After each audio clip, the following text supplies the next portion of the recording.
Jewellery ഉടമ Bobby ചെമ്മണ്ണൂരിനെതിരെ ED അന്വേഷണം എന്ന വാർത്തയാണ് ഈ മണിക്കൂറിൽ റിപ്പോർട്ടർ ബ്രേക്ക് ചെയ്യുന്നത്. ഫെമ നിയമലംഘനത്തിലാണ് ബോബി ചെമ്മണ്ണൂരിനെതിരെ EDയുടെ അന്വേഷണം.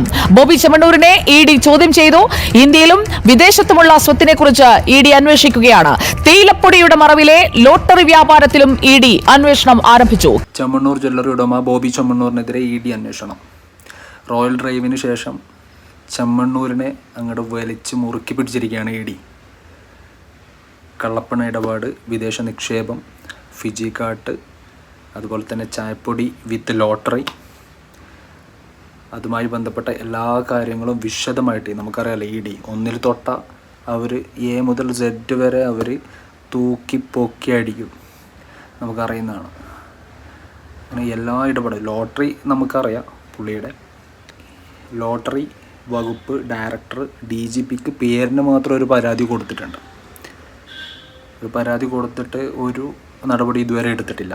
പത്തനംതിട്ടയിലും മേപ്പാടിയിലും 2 FIR ഓൾറെഡി കിടക്കുന്നുണ്ട്. ലോട്ടറി റെഗുലേറ്ററി നിയമപ്രകാരം ഇങ്ങനെ ലോട്ടറി വിൽക്കുന്നത് നിയമവിരുദ്ധമാണ്. എന്നിട്ടും ഇതുവരെ ഒരു നടപടിയും എടുത്തിട്ടില്ല. 2 FIR ഓൾറെഡി പുള്ളിയുടെ പേരിലുണ്ട്, പത്തനംതിട്ടയിലും മേപ്പാടിയിലും. കാരണം ചായപ്പൊടി വാങ്ങുന്ന സമയത്ത് ഒരു ടോക്കൺ കൊടുക്കുകയാണ്, ലോട്ടറി ഒരു കൂപ്പൺ കൊടുക്കുകയാണ്.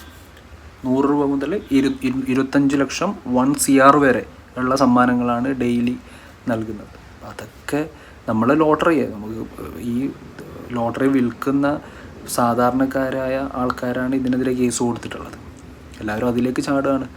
ഇത് നിയമപ്രകാരമല്ല ചെയ്യുന്നത്. ആർക്ക് വേണമെങ്കിലും ചെയ്യാമല്ലോ അങ്ങനെയാണെങ്കിൽ. അതുപോലെ ഫിജി കാട്ടിൻ്റെ എല്ലാ ഇടപാടുകളും, മൾട്ടി ലെവൽ മാർക്കറ്റിംഗ് ഒക്കെ നമുക്കറിയാം. അപ്പോൾ പൈസ ഉണ്ടെങ്കിൽ ആർക്കും ലോട്ടറി വിൽക്കാം, മൾട്ടി ലെവൽ മാർക്കറ്റിംഗ് ആർക്ക് വേണമെങ്കിലും ചെയ്യാം എന്നുള്ള രീതിയിലാണ്. ഇതൊക്കെ നിയമവിരുദ്ധമാണ്.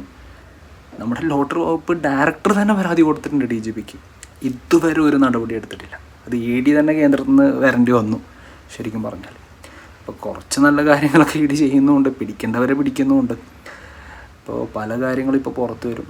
പൈസ ഉണ്ടെങ്കിൽ സർക്കാരിനെ വരെ പിടിച്ച് നിർത്താമെന്നുള്ള ഏറ്റവും വലിയ തെളിവാണ് ഈ ലോട്ടറി കച്ചവടവും ഈ മൾട്ടി ലെവൽ മാർക്കറ്റിങ്ങും. അപ്പോൾ അത് ഇതുവരെ സർക്കാർ നിർത്തിയിട്ടില്ല. അതിനുള്ള ഒരു നടപടിയും സർക്കാർ ഇതുവരെ ചെയ്തിട്ടുമില്ല. ഇപ്പം നമുക്ക് കാണാം എന്താ സംഭവിക്കുന്നതെന്ന്. വിദേശത്തും നാട്ടിലുമുള്ള എല്ലാ സ്വത്ത് വിവരങ്ങളും അതിനെക്കുറിച്ചുള്ള എല്ലാ കാര്യങ്ങളും ED പഠിച്ചുകൊണ്ടിരിക്കുകയാണ്. ഇപ്പോൾ പുള്ളി കുറേ നല്ല കാര്യങ്ങളൊക്കെ ചെയ്യുന്നുണ്ട്. അപ്പോൾ അതിൻ്റെ മറവിൽ എന്തെങ്കിലും ഉണ്ടോ, അല്ലെങ്കിൽ അത് പുള്ളി ഉദ്ദേശിക്കുന്ന നമുക്ക് കാണുന്ന രീതിയിൽ തന്നെയാണോ ഈ കാര്യങ്ങൾ, ഇതിൻ്റെ ബാക്കിൽ വേറെ പല കളികളും ഉണ്ടോ, അതൊക്കെ നമുക്കിപ്പോൾ അടുത്ത് തന്നെ മനസ്സിലാവും. എന്തായാലും നമ്മുടെ സർക്കാർ താലോലിക്കുന്നുണ്ടായിരുന്ന ചെമ്മണ്ണൂരിനെ, കണ്ണില്ലെന്ന് നടിക്കുന്നുണ്ടായിരുന്ന ചെമ്മണ്ണൂരിനെ, സാധാരണക്കാരെന്തെങ്കിലും ചെയ്താൽ അപ്പം തന്നെ പൊക്കി വലിച്ചെറിയുന്ന സർക്കാർ, ഇതേപോലുള്ള പണക്കാരായ ആൾക്കാർ എന്ത് നിയമലംഘനം ചെയ്താലും മിണ്ടാതിരിക്കുന്ന സർക്കാരിനെ ED പൂട്ടി. അത് സർക്കാരിനുള്ള ഒരു പണിയാണ്.